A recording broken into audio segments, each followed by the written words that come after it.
We are underway again, and you can tell that it is a windy day by the flags on the right side of the canal. Well, we've come to Three Rivers, New York, and we are making our turn north to the Oswego Canal. You can see part of it right here. We're turning in and heading into the lock. We left from Britain, right north of Syracuse. We stopped at Winter Harbor Marina and picked up 400 gallons of diesel. And now we have a 24-mile trip up the Oswego Canal to the town of Oswego. And we're going to hold there overnight and make a crossing over to Ontario the next day. And the day that we choose to make our crossing, it's supposed to be beautiful, though there's a storm on the way that will be coming in right after, I guess about 24 hours after we get there. Check out the falls right next to the lock. You can see how big of a drop it is. If you are new, I am Jennifer with Underway Drifting and Dreaming. We are on our Great Loop adventure on the motor vessel Cetus. We're a 48-foot Katie Krogan whaleback. Watch the boats behind us as the effects of the river and the rapids have an effect on their boats. Wow, that catamaran hit them hard.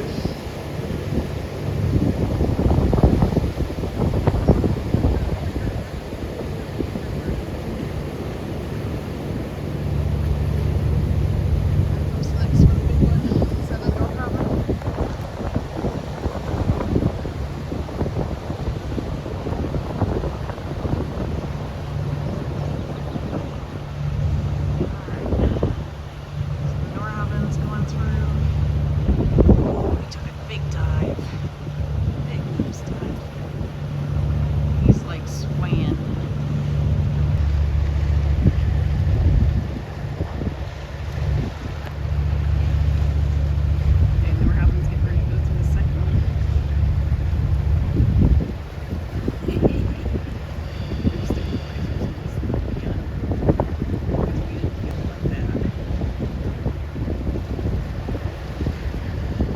The second to the last lock, I leaned over a little bit too far and got my pull tab of my PFD stuck on the rail, and all of a sudden it felt like I had a python wrapped around me.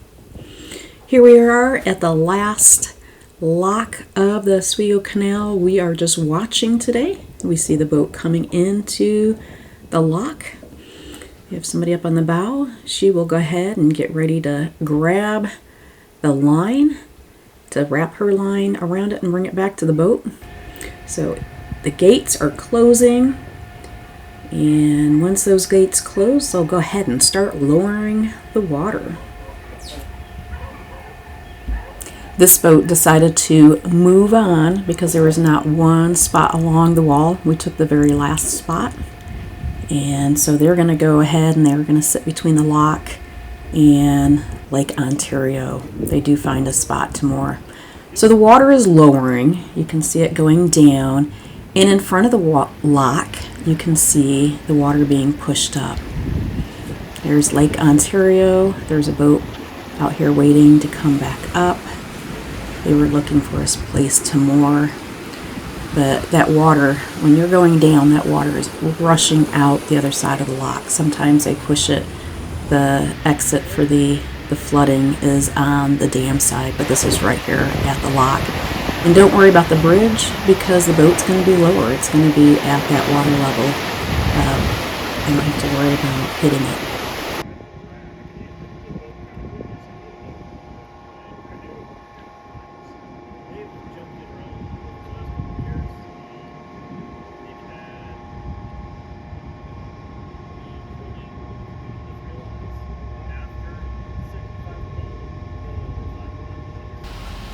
It didn't take long for that water to rush out of the lock, so it was flooded right outside those gates. And you see the gates are going to be fully open. The vessel will go ahead and come forward. And keep an eye on the puppy dog.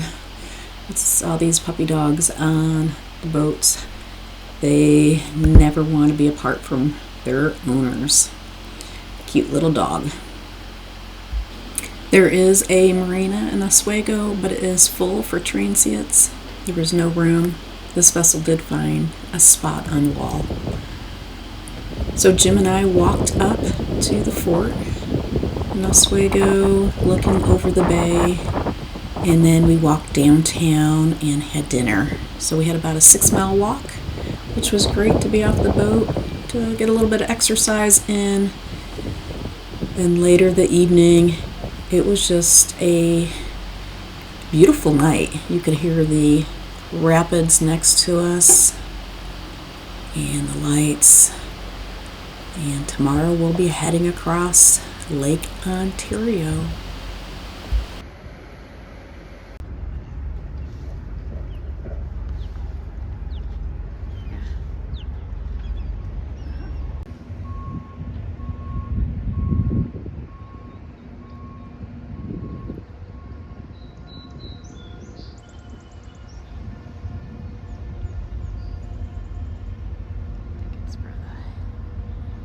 Turf, honey.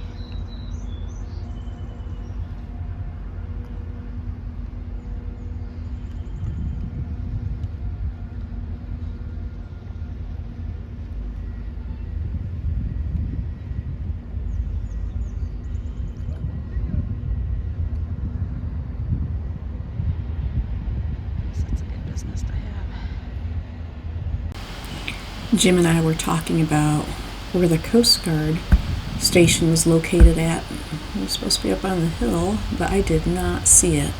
So I'm standing on the roof, and it's so beautiful blue right out ahead on Lake Ontario.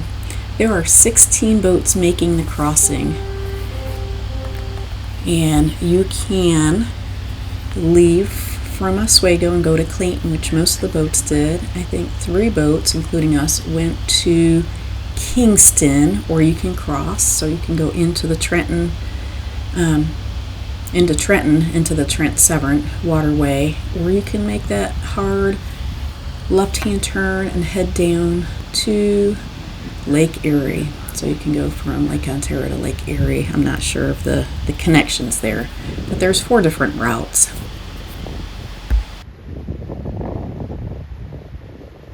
Alright, so I have the lighthouse.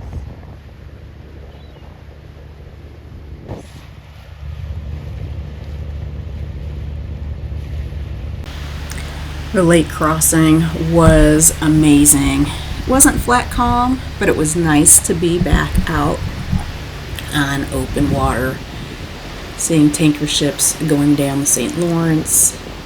And here we're coming into Kingston. We will be staying at the Kingston Federation Marina. And today was absolutely beautiful. The next day, there's a storm that comes in. It starts out a little bit drizzly. We were only supposed to stay 1 day. That's all they had available for us. Well, the weather is going to change in the next 24 hours.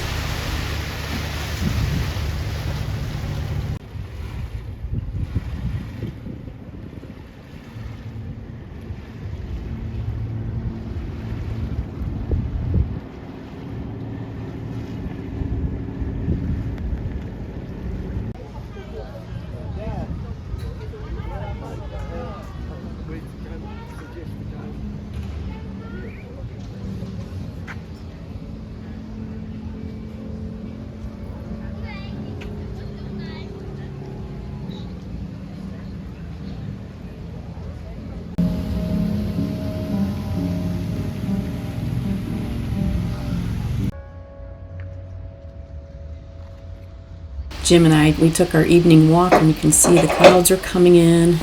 And the next morning, it's rainy, drizzly. We asked the marina if we can stay again because there are going to be extreme winds coming. We ended up with 38 knot winds. The neighbors' boats, the cleats were breaking off the dock. So we helped them rearrange their boats.